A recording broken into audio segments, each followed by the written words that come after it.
If you're white and you think the Supreme Court gutting the Voting Rights Act doesn't affect you, think again.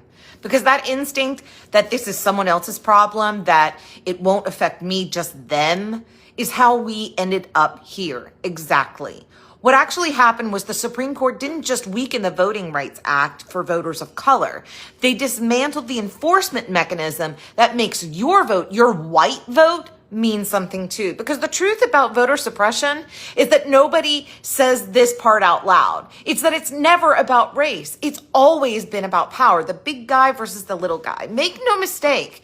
This decision means fewer voting places. Guess what? That's your rural white county too. Stricter ID laws, that's your elderly mother who doesn't drive and doesn't have a passport.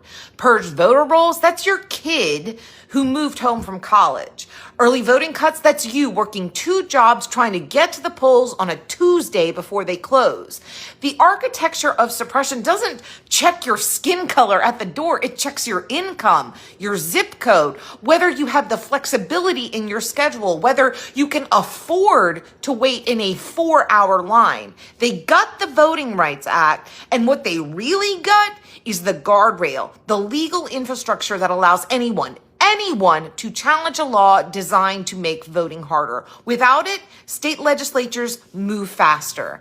They can redistrict with less scrutiny, with the primary goal being to steal our elections and take away our democracy. They can close polling locations in working class neighborhoods, all working class neighborhoods. This is not abstract. This is your school board, your water quality, your hospital staying open, your sheriff, your state legislature drawing the maps that decide whether your vote is competitive ever again.